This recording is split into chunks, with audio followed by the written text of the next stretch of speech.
Sungguh-sungguh Allah sangat ridho ketika seorang hamba itu makan, ketika sesuap nasi dia muji Allah, ketika minum seteguk nasi dia muji Allah. Itu kalau orang diridhoni Allah itu wali betul.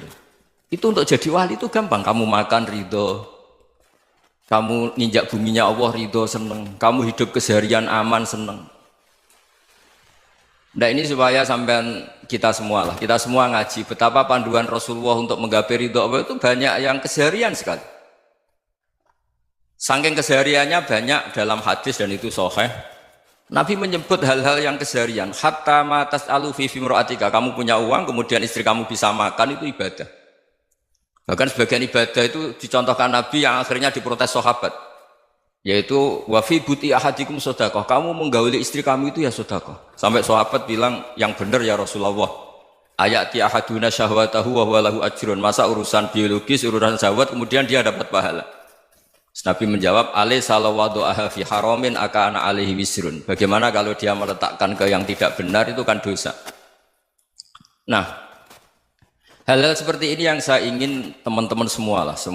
Saya juga agak ingin ngaji demi Anda juga agak ingin. Itu dosa sekali ngaji kok pesanan kelompok tertentu itu enggak boleh. Islam itu untuk semua. Jadi ya cuma karena di depan saya jenengan ya seakan-akan jenengan korbannya. Itu ada ilmunya dalam usul fikih itu. Jadi orang itu harus ngaji usul fikih. Nama yang disebut, mungkin Mas Sufyan masih ingat zaman ngaji usul fikih. Nama yang disebut itu tidak jaminan sebagai prioritas perintah. Jadi misalnya gini, kebetulan yang di depan Nabi itu Abu Dzar.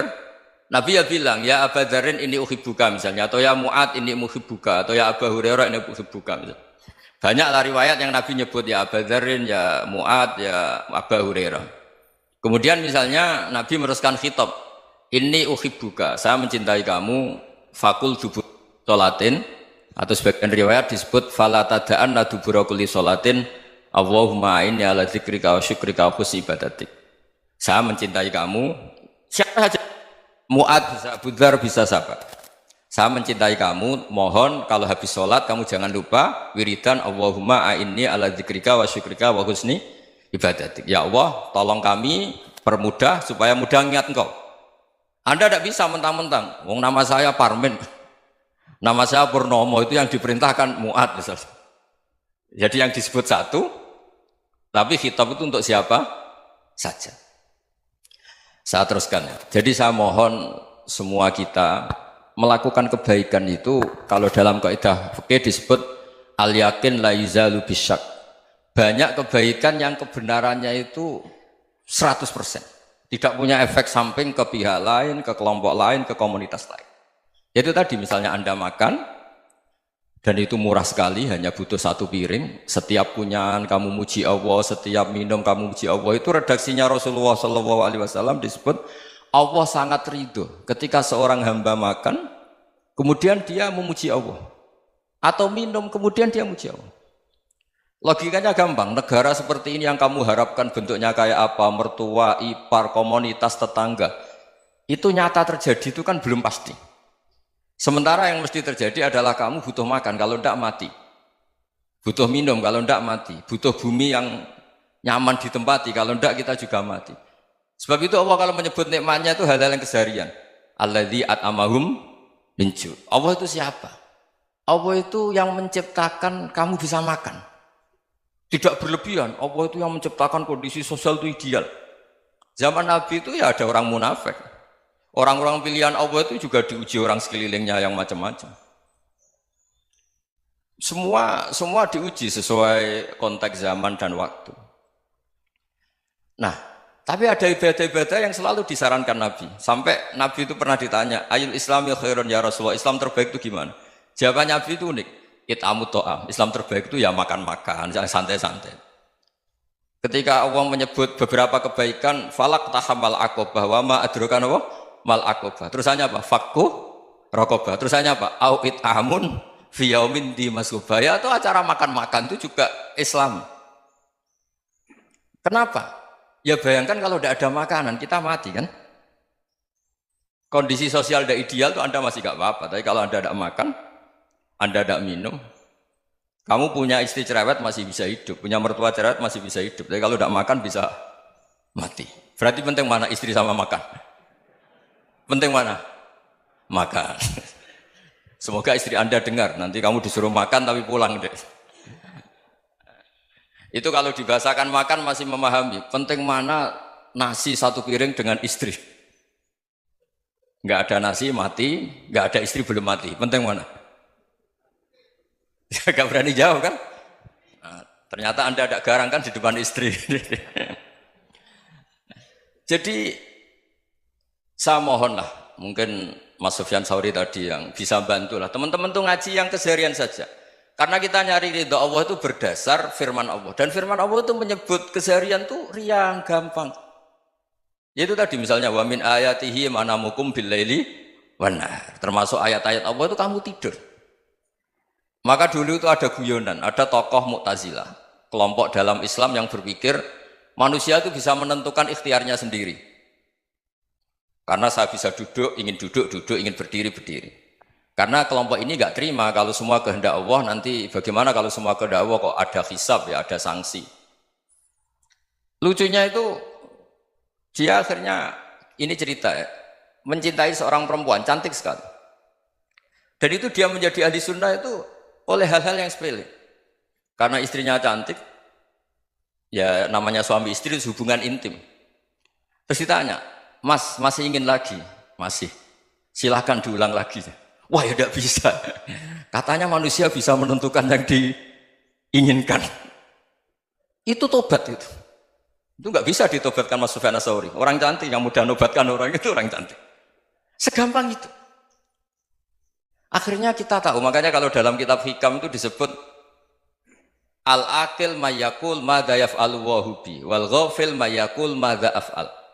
Orang yang punya akal karena sadar ini wilayah Allah, semua milik Tuhan. Itu dia tiap hari berpikir, besok Allah akan melakukan apa terhadap dunia ini. Kamu merencanakan sesuatu mau plesir, ternyata gempa. Mau wisata ke Rusia, ternyata perang. Kamu tidak pernah tahu apa yang akan terjadi besok. Wa ma tadri nafsum madza taksibu ghadan. Tapi anda semua kita ini sering punya jadwal permanen. Makanya saya kalau diundang siapa saja, sana takdir. Yang jelas Gus ini acara penting. Ya masih acara penting nak pangeran ngersakno piye? Kowe ape dadi pangeran? Kamu kok mau jadi Tuhan? Itu kadang ya kiai. Penting Gus acara ini jenengan harus memastikan bisa. Loh kamu itu yang ngajarin tauhid, sesuatu itu biadillah kok bilang-bilang apa pasti. Kalau maksa terus tak tobatkan loh kamu kata saya. Ya kalau gitu Gus bilang insya Allah. Wah itu hati saya, fisik saya, roh saya sudah bilang insya Allah. Tidak usah kamu latih kata saya. Nah hal-hal tauhid keseharian itu gampang sebetulnya. Wal ghafil yaqulu madza af'al. Tapi orang yang lupa Allah dia setiap hari bilang besok apa? Kita bisa melakukan apa? Seakan-akan dia itu aktor, dia penting, dia subjek permanen, dia. Padahal kita ini hanya objek kehendak Allah Subhanahu wa taala. Karena kita yakin sesuatu yang terjadi di alam raya ini kita tidak bisa apa-apa. Makanya saya sering ngaji, sering bilang saya, ketika Anda mensifati Allah, dia yang menghidupkan. Sudah itu tanamkan, sehingga ketika kita mati, santai saja. Kenapa santai? Allah punya cara menghidupkan kita. Zaman kita hidup juga gak tahu caranya ngelola jantung, ngelola paru-paru. Kamu juga gak tahu ngelola oksigen yang tidak beracun, tidak mengandung polusi. Tahu-tahu hidup. Gak ingin tua ya tahu-tahu tua, gak ingin mati tahu-tahu mati. Selama ini kita hidup juga agak tahu apa sebetulnya. Hanya gaya tok, punya jadwal, punya planning. Kalau kamu bisa menentukan pilihan Anda, pasti Anda istrinya cantik, 4 neriman semua, qanaah semua. Nyatanya enggak kan? Ada 1 jelek, cerewet. Oh itu kan, nyatanya enggak bisa apa-apa Anda kan? Dan kamu bawa mati lagi. Itu kan istri Anda juga gitu, punya keinginan punya suami yang ganteng, yang jabat, yang neriman, yang enggak poligami. Ya enggak kesampaian juga. Kalau kita ngitung tingkat kegagalan kita itu gagal terus. Ya kan? Nah, terus ingat Allah, madza yaf'alu wa hubi. Orang yang punya akal selalu berpikir Allah itu menghendaki apa terhadap saya. Lalu sama-sama orang ngelihat orang yang serius, itu kata Anda itu pemikir berat, serius. Senang punya tokoh yang merengut tuh, karena kamu anggap serius. Tapi sebagian orang anggap orang yang serius itu wong merengut, wong masam, wong muka kok ditekuk. Jadi sama itu hati ya muqallibal qulub tsabbit qalbi ala dini karena kita nggak tahu cara berpikir kita tentang orang lain, tentang sekeliling kita. Misalnya kita orang baik yang jenis ngrumat fakir miskin. Ada orang bangun masjid mewah itu janggal. Apa artinya masjid mewah kalau banyak orang kelaparan? Tapi kalau yang jenis pendidikan apa artinya masjid mewah kalau tidak bisa ngaji? Nanti yang jenis infrastruktur apa artinya ini kalau semuanya punya sudut pandang yang berbeda-beda. Dan Islam mengapresiasi semua kebaikan. Tapi katakan semua kebaikan itu adalah kehendak Allah Subhanahu wa taala. Karena apapun baik Anda itu pakai fasilitas yang diberikan oleh Allah Subhanahu wa taala. Sehingga ini yang disebut kulillah sumadarhum fi khawdihim yal'abun. Ya kembali tadi ke tema-tema bahwa keseharian Anda ini sudah Islami. Saat Anda tidak bisa melakukan apa saja. Saya sering ada jenazah, biasanya kalau tetangga meninggal saya sering disuruh ngelepas. Saya bilang orang ini baik. Karena sering ngelamun di rumah, sering nganggur di rumah. Ditanya sama anaknya, kenapa Gus nganggur baik? Ya kalau dia nganggur artinya juga agak berbuat sesuatu yang maksiat kan? Ya kan? Orang nganggur di rumahnya ya tidak bunuh orang, tidak maling, tidak korupsi, ya namanya nganggur di rumah. Lah cuma istri cara pandang nganggur gak menghasilkan uang itu. Tapi juga gak menghasilkan kriminal kan?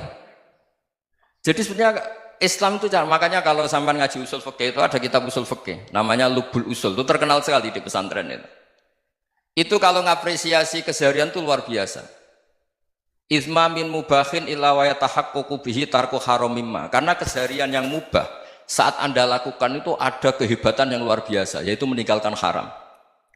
Makanya dulu banyak orang-orang alim ketemu temannya itu guyon sampai semalaman. Itu biasanya yang semangat Islam itu kiai kok tidak tahajud, kiai kok tidak witir. Orang yang sedang mapan uangnya banyak, malam itu tidak kelayaban itu sudah luar biasa. Melawan nafsu supaya tidak maksiat itu sudah luar biasa. Supaya lupa guyon sama temannya semalaman sampai subuh. Gejlok-gejlokan ngenang zaman miskin, zaman kuliah nggak jelas, zaman apa. Melihatnya jangan tarkut tahajud. Seperti ini meninggalkan tahajud, tapi meninggalnya ini talkul muharramat. Jadi kayak apa hebatnya? Sehingga Imam Ghazali punya riwayat yang agak unik. Hatta takuna ibadatu akhiri hadil ummah iku an-naum. Sehingga suatu saat ibadah terbaik umat ini itu tidur. Itu kan riwayat kontroversi. Ketika Imam Ghazali tanya, kenapa iya? Kenapa kamu mulai keluar dari rumah itu sudah banyak maksiat? Melihat perempuan yang enggak mahram, melihat fenomena. Tapi kalau kamu tidur itu enggak melihat apa-apa. Tapi juga kamu jangan nganggap tidur itu ibadah betul. Saatnya melakukan fardu ain malah masih tidur. Tapi itu sudut pandang yang menjadikan kita Islam itu gampang. Jadi saat Anda tidak bisa aktivitas apa-apa, misalnya ada beberapa orang yang lumpuh. Lumpuh itu memang nggak bisa Jumatan, nggak bisa ibadah, tapi dia juga nggak bisa maksiat. Tidur itu memang Anda saat itu tidak bisa tahajud, tidak bisa witir, tapi saat itu ada zina, ada maling, tidak gosipkan orang, tidak bully orang, tidak menanamkan kebencian, tidak hasud.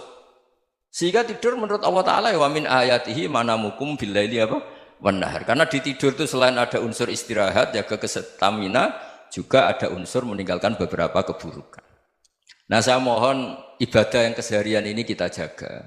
Supaya kita semua baca ayat itu fasih. Fasih itu tertanam di hati. Allah itu siapa? Alladzi at'amahum min ju'i wa amanahum min khauf. Dan Allah kalau cerita di Quran itu anna sababnal ma'a sabba thumma syaqaqnal ardhan wa syaqqa fa ambatna fiha habba wa inaba wa qadba wa zaituna wa nakhla wa hadaika hulba. Kamu tahu saya ini siapa kata Allah? Saya ini adalah Tuhan yang menurunkan air. Kemudian ada tanaman banyak. Habba wa inaba wa qadba, ada zaitun, ada tin, kalau orang Jawa mungkin ada tela, ada padi, ada mangga, ada pisang. Sudah.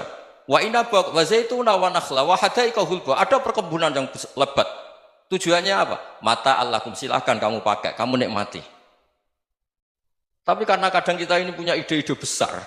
Tadi untuk syukur saja nunggu punya istri riman, rumah baik, tetangga baik, komunitas baik, semuanya baik baru syukur.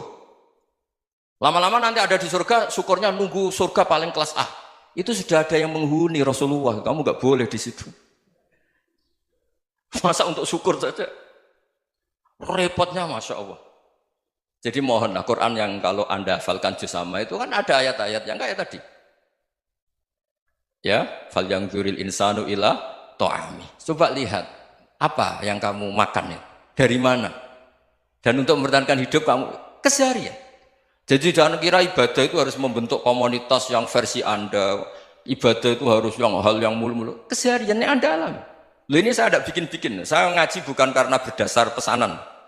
Itu ayat yang saya baca kan betul ada ayatnya kan. Fal yang dzuril insanu ila tu'ami anna sobabnal ma'a sobba thumma syaqaqnal ardo syaqqa fa ambasna fiha habba wa inaba wa qadba wa zaituna wa nakhla wa hadaika ghulba. Terusannya apa? Mata'al lakum, silakan kamu nikmati. Mata itu silakan kamu nikmati.